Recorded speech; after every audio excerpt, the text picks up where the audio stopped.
Bapak Ibu rahmati Allah, saya tunjukkan dialog luar biasa. Inilah bagaimana membangun generasi yang kokoh yang dicintai Allah SWT. Rasul sallallahu alaihi wasallam berdialog dengan anak ini umuran SD kita, anak SD. Kalau di kita anak SD hari ini, SD paling tinggi 12 tahun kan, kurang lebih usianya. Rasul naik kendaraannya, anak SD ini dibonceng di belakang Nabi, taruh di belakang.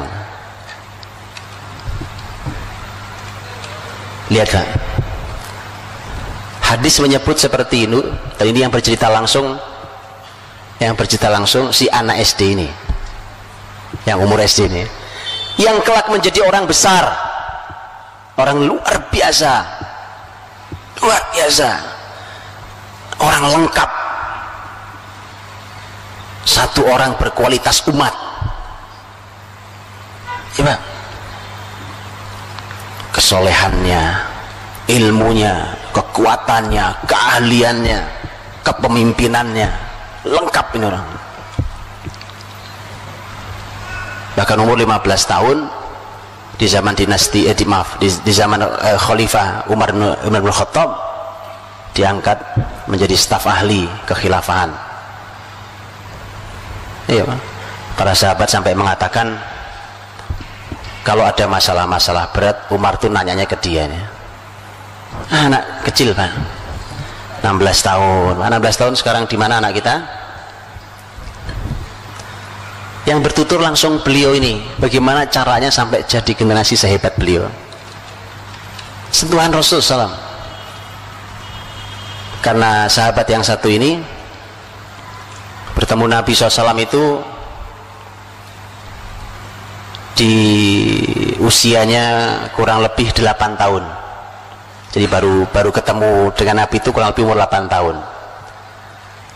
Bertemu hanya sampai umur 12 tahun karena Rasul wafat. Jadi sekolah zaman Nabi itu gak lama-lama Pak, cukup itu untuk mengawal negara. Sekolahnya cuma 4 tahun. Iya, betulan ini. Karena begitu 12 di masa kekhalifahan Abu Bakar, khilafah Abu Bakar Siddiq, kurang lebih 2 tahun setengah, pas usia 12, 14 setengah kurang lebih, atau 15 tahun, kemudian masuk Khalifah Umar, dan oleh Umar dipanggil dia di majelis resmi staf ahli, orang-orang penting, orang-orang berilmu di masa sahabat. Dikumpulin, ternyata muncul anak kecil sampai sahabat lain heran, loh kok ini dimasukin? Kalau segini kita di rumah juga punya anak kayak dia. Emang urusannya urusan umur ya kan? Kata Umar, ini bukan urusan umur, ayo kita tes yuk. Dites sama Umar, kita uji yuk gitu. Nah, jadi luar biasa. Ini anak sekolahnya cuma 4 tahun sama Nabi, dilanjutkan sama Abu Bakar kurang lebih 3 tahun. Dah sekolah 7 tahun. Gimana, ada kurikulum sekolah 7 tahun luar biasa? Sekolah kita lama banget, belasan tahun, pinter kagak, soleh enggak. Berarti kan ada yang salah Pak, ya kan? Berarti yang salah gitu loh. Ini sahabat betul, ini real, nyata. Beliau langsung yang bertutur tentang peristiwa yang mau saya sampaikan ini, bagaimana nasihat-nasihat Nabi sampai dia jadi orang kokoh luar biasa. Dan ini yang jadi modal penting buat kita terhadap generasi kita, bagaimana akan mereka menjadi generasi yang kokoh dicintai Allah. Sahabat itu adalah sahabat mulia Abdullah bin Abbas radhiyallahu anhu, turjumanul Quran, habrul ummah. Abdullah bin Abbas radhiyallahu anhu yang menuturkan, kuntu radifan Nabi sallallahu alaihi wasallam yauman, suatu hari aku ini diboncengi Nabi, naik kendaraan Nabi dibonceng di belakang. Masya Allah, ini pelajaran mahal. Sebelum kita bicara isinya tuh, ini luar biasa mahalnya. Kebayang nggak Pak hari ini orang tua nganterin anaknya setiap hari bolak-balik sekolah, karena betul kan? Ini pelajarannya nih, ya kan? Naik ojek sekarang, masa bapaknya cuma jadi tukang ojek? Manfaatkan, pakai Nabi memanfaatkan momentum kapanpun untuk mendidik generasi. Bahkan lagi naik kendaraan berdua, saatnya ngobrol berdua. Subhanallah, Saya belum lama dialog sama seorang anak kecil, tertarik saya Pak, anaknya teman saya ya kan, anaknya ini laki-laki umurnya 5 tahun, memang sudah dididik Masya Allah. Suatu hari saya dengar anak ini ngobrol sama ibunya, saya dengar itu ya, ngobrol ibunya. Anak ini menceritakan, Bu, ayah tuh gini, ayah tuh bertekad maunya gini. Kata ibunya, enggak nak, kamu salah paham, itu bukan maksud ayah, bukan itu maksudnya. Enggak, bener begitu Bu, kan kalau ayah nganterin aku sekolah, ibu kan nggak ikut, aku kan ngobrol berdua sama ayah. Saya bilang keren, luar biasa ini, ayah keren Pak. Masa jadi ayah bisu Pak? Saya tahu Pak, kenapa sering bisu, kehabisan tema pembicaraan. Masa kehabisan tema Pak? Pertanyaan jangan itu lagi lah ke anak-anak ya kan. Gimana sekolahmu? Ada PR enggak? Udah makan belum? Sudah sholat? Kan nggak ada pertanyaan lain Pak. Subhanallah. Makanya orang tua harus belajar jadi orang tua, sehingga orang tahu apa yang dilakukan, punya target, hari ini ngapain, besok ngapain, tahun depan ngapain Pak. Jangan ngobrol aja kok kehabisan tema. Ini makanya Bapak Ibu saya minta jangan dibiasakan ikut pelatihan. Pak, kayaknya kita perlu pelatihan Pak supaya nggak kehabisan tema. Lah gitu aja kok pelatihan ya kan. Antum baca buku, baca kitab, antum ketemu tema banyak Pak. Iya Pak. Jadi itu momentum mahal, kebersamaan, apalagi berdua. Kalau umpamanya yang ngantar ibunya, sekali waktu yang ngantar bapaknya, kan anak kebersamaan dengan ibu dan kebersamaan dengan bapak itu masing-masing punya nilai yang berbeda rasanya kan, beda rasanya. Manfaatkan. Jadi bapak ketemu anaknya ya, ini ayah bicara dengan cara ayah, menanam sesuatu yang ingin ditanam oleh ayah pada anaknya. Ketemu ibu gitu, bicara dengan sesuatu yang ingin ditanam kebaikan itu pada anaknya dari ibunya. Kayak Rasul nih, Abdullah bin Abbas itu kan sepupunya, sepupu Rasul SAW, sepupu Rasul. Nah, kuntu radifan Nabi SAW yauman, suatu hari aku diboncengi Nabi. Berarti kurang lebih umur Abdullah bin Abbas saat itu, saya belum ketemu tahun berapa peristiwa ini, tapi berarti kisaran umur 8 sampai 12 tahun. Bapak Ibu, mari kita bayangkan anak kita, oke, umur 8 sampai 12, terus lihat bahasa yang dipakai Nabi, lihat, dan mari kita pelajari dan lihat. Kalau kita membayangkan gini, kok bahasanya ketinggian ya Pak, berarti ada yang salah pada anak kita Pak. Bahasa aja nggak ngerti, di antaranya karena ngerusak bahasa.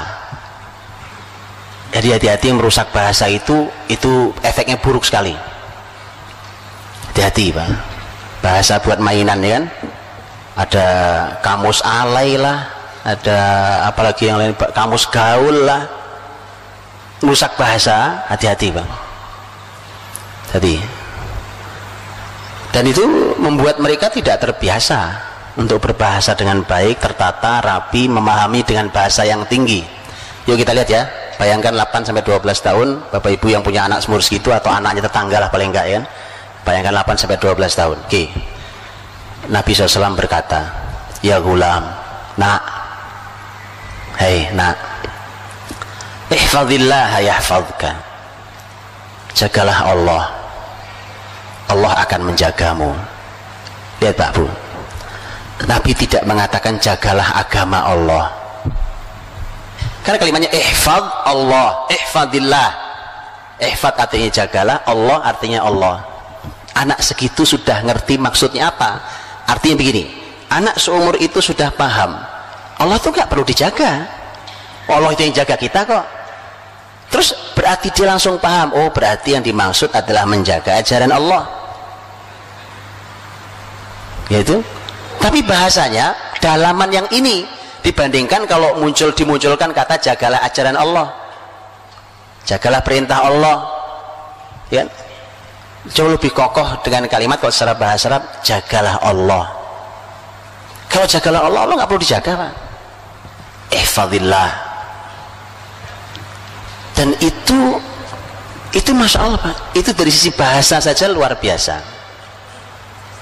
Dari sisi isi, ya kan, menjaga perintah Allah Subhanahu Wa Taala.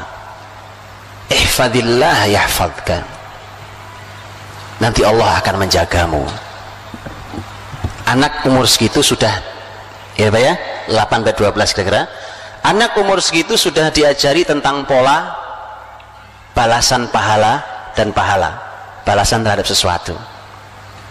Harus begitu. Balasannya apa nih? Ayo nak, jagalah Allah, nanti kamu dapat 5.000 rupiah. Nggak ada. Walaupun sebenarnya pembahasan tentang memberikan anak hadiah berupa uang boleh, ya, tapi ada catatan berikutnya, ada catatan berikutnya ya. Tidak mutlak, kita bisa catatan berikutnya. Tapi kebiasaan kita membicarakan sesuatu, anak kalau bisa melakukan ini, kalau selalu balasannya adalah urusan dunia, itu tidak membuat mereka kokoh. Ayo nak, ini mau Ramadan, besok sahur kita mulai puasa ya.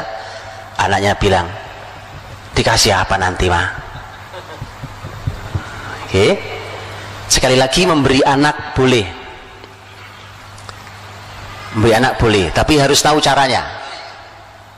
Karena yang menjadi bahaya adalah ketika setiap amal yang muncul di kepala anak kita balasannya adalah dunia. Bukankah melakukan amal dengan harapan dunia adalah, kan? Betul? Riya? Kan riya itu kemusyrikan? Iya. Dan kemusyrikan itu yang membuat seseorang menjadi lemah. Jadi anak umur segitu harus sudah mulai diajak pembicaranya tentang Allah yang balas. Nah, apa balasannya tadi? Ihfadillah yahfadka, Allah akan menjagamu. Jadi kalau mau generasi kokoh itu gitu Bang, ajak mereka dialog tentang Allah. Kalau begini Allah yang ngasih balasan ke kamu nak, kamu akan dijaga Allah, kau akan dicintai Allah, kau minta apa saja Allah akan dengarkan kamu. Itu harus latih. Ini kalau mau anak kokoh gitu Pak. Ihfadillah tajidhu tujahak, jagalah Allah. Diulangi lagi oleh Nabi, dikasih balasan kedua, tajidhu tujahak, kamu akan jumpai dia, kau jumpai Allah ada di hadapanmu. Loh kok bisa itu? Anak segitu sudah bisa diajak bicara bahasa yang dia paham, kan tidak real kan? Tidak real itu maksudnya tidak Allah ada di depan kita langsung ini kan? Dan Allah tidak bisa dilihat oleh hambanya. Di dunia ini Allah tidak bisa dilihat oleh hambanya. Berarti maknanya kan bukan makna betulan bahwa Allah ada kelihatan. Tidak apa ya? Berarti itu anak ngerti maksudnya. Ada di hadapanmu itu artinya kapan kamu perlu Allah ada buat kamu. Anak segitu bisa diajak ngomong dengan bahasa itu Pak. Enak ya? Enak Pak. Daripada antum nanti kalau punya anak ya udah ngomong setengah jam, ditanya anaknya pelonga, ngerti ya kamu? Gak ngerti ngomong apa sih ayah? Ini anak dipakai bahasa, lihat bahasanya. Ya kan? Makanya sekali lagi tolong jangan rusak bahasa Pak. Jangan dibiasakan anak kita merusak bahasa. Wallahi itu buruk sekali. Karena tidak ada kebesaran peradaban kecuali mereka yang memang punya bahasa. Betulan. Orang-orang besar selalu punya bahasa. Salah satu unsur yang harus dimilikinya. Tajidhu tujahak, ada di depanmu nak. Wa idza sa'alta fas'alillah. Nah, kalau kau mintanya sama Allah. Gimana nggak hebat anak-anak kayak Abdullah bin Abbas Pak. Jadi anak tuh oleh Abdullah bin Abbas oleh Nabi dikait kuatin, ditempel kuat pada Allah saja. Allah saja nak. Allah dan Allah gitu kan gitu. Dari tadi udah 3 poin Allah semua itu. Idza sa'alta fas'alillah, kalau minta sama Allah lah. Wa idza ista'anta fasta'in billah, kalau minta tolongnya sama Allah. Kau minta apa, mintanya sama Allah. Coba Pak, anak itu kan, andai itu dibiasakan meminta Allah tuh keren Pak. Saya kasih contoh aplikasinya, ini contoh aplikasi. Suatu hari anak bapak ibu datang ke bapak, Pak, Bu, ini tadi tasku kesangkut, robek, minta tas baru dong. Oke, minta kan dia? Kenapa? Sekarang salah atau tidak? Kalau saya katakan minta sama Allah, nak, salah apa benar? Enggak salah. Nabi Musa, diriwayatkan Nabi Musa itu pernah berkata pada Allah, ya Allah, aku nih mau minta padamu tapi kok malu. Kata Allah, memang mau minta apa Musa? Kata Musa, karena yang aku minta sepele sekali. Aku cuma mau minta rumput untuk kudaku dan garam untuk makananku. Allah berfirman, Musa, mintalah apa saja hingga rumput untuk kudamu dan garam untuk makananmu. Sekarang mahalan mana? Sepatu, tas sama garam. Lihat kan? Iya Pak, minta sama Allah. Masalah nanti, coba minta, kau minta nak sama Allah. Baik, mudah-mudahan nanti ayah dikasih rezeki sama Allah untuk bisa beli tas buat kamu. Keren Pak. Jangan Anda jadi Tuhan. Apa? Perlu? Ya, yuk, ntar lagi jalan. Hebat amat sekali. Ajari anak, ini masalah pendidikan, masalah tarbiyah anak. Nabi ngajari, wa idza sa'alta fas'alillah, minta sama Allah nak. Wa idza sta'anta fasta'in billah, minta tolong, ada masalah sedang dihadapi oleh anak kita. Ayo nak, ayo munajat pada Allah, minta sama Allah agar dilepaskan dari masalah ini. Tidak ada masalah besar kalau Allah ingin menghendaki untuk dilepaskan. Sakit umpamanya, ya Allah, Rasul bersabda nak, ma anzalallahu da'an illa anzala dawa'an alimahu man alim jahilahu man jahil. Kalau Allah itu yang menurunkan penyakit, Allah juga yang menurunkan obat. Kalau kamu sakit, insya Allah nggak ada masalah. Ayo minta sama Allah yang maha menyembuhkan. Allah wasyafi, Allah yang maha menyembuhkan. Begitu Pak. Kokoh generasi ini. Kalau pegangannya sama Allah mesti kuat sekali. Tapi kalau pegangannya hanya pada dunia, kemampuan kita, takutnya cuma sama makhluk, itu yang membuat lemah. Wa idza sta'anta fasta'in billah. Kemudian lihat kalimat Nabi berikutnya. Kata Nabi, wa'alam, ketahuilah,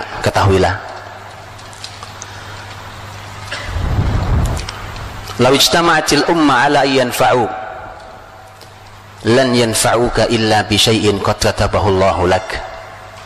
Kalau semua yang ada ini ingin memberimu kebaikan, ingin memberimu manfaat, itu tidak akan terjadi kecuali kalau memang itu takdirnya milikmu.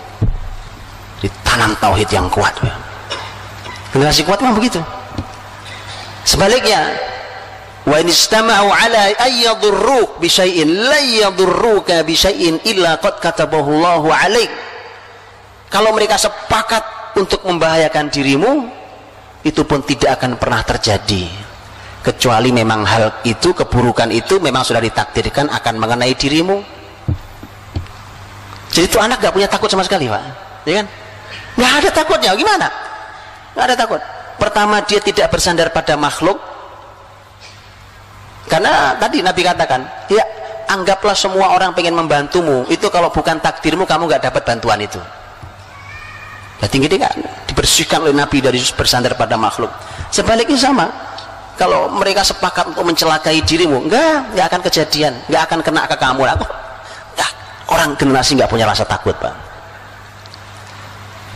Kokoh sekali. Bayangkan tuh anak SD loh itu. Anak SD nasihatnya kayak gitu modelnya. Rufi'atil aqlam wa jaffatis suhuf.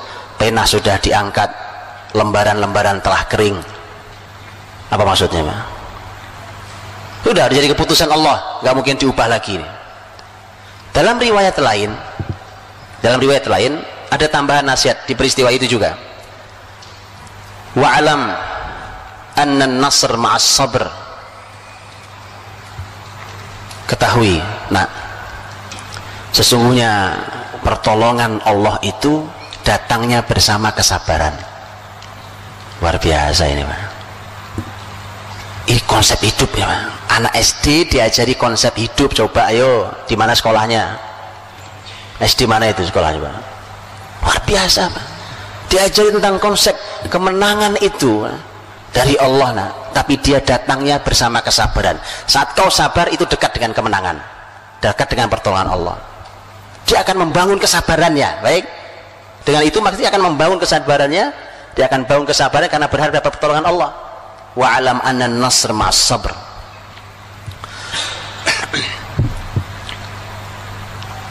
Wa annal faraj ma'al karb. Dan solusi itu datangnya bersama kesulitan. Sedang sulit, yakinlah bahwa tidak lama lagi datang solusi. Tidak ada putus asanya, ya kan? Nggak ada tuh generasi putus asa, lagi galau nih naik status, ya. Nggak ada Pak, nggak ada generasi begitu tuh, nggak ada, nggak di Islam, nggak ada di Islam generasi kayak begitu tuh,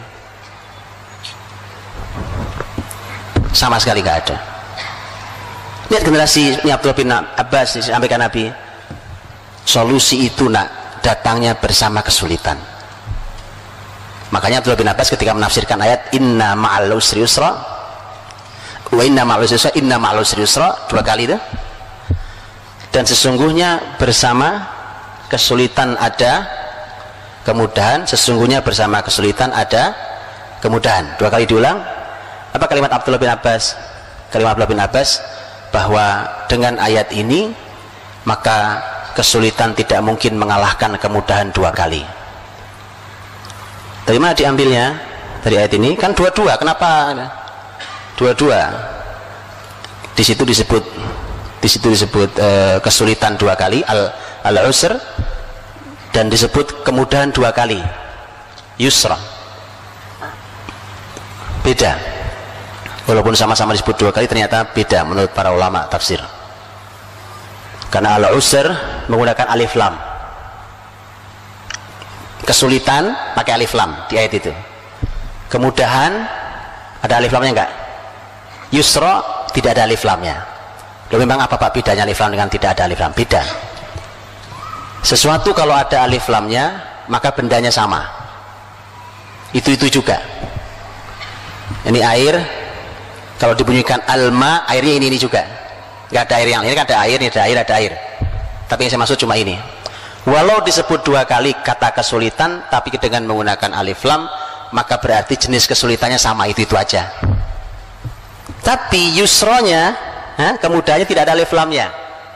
Berarti kemudahan itu tidak satu jenis. Mudah. Lihat bedanya Quran Pak, cara membahas Quran yang Masya Allah, ya kan? Nah, Abdullah bin Abbas masuk itu konsep lah itu. Ketahui nak solusi itu hadir. Wa alam anna an-nasr ma'as sabr wa al-farj ma'al karb wa anna ma'al usri yusra. Dan ketahuilah bahwa sesungguhnya bersama kesulitan ada kemudahan. Jadi intinya bagaimana Rasul SAW, saya cuma memberikan satu potret contoh tentang bagaimana hadir generasi yang dahsyat, yang luar biasa. Ternyata isi pesan menyampaikannya seperti ini ternyata modelnya. Padahal itu untuk anak lulusan, anak SD belum lulus usianya. Pantas mereka menjadi generasi yang luar biasa.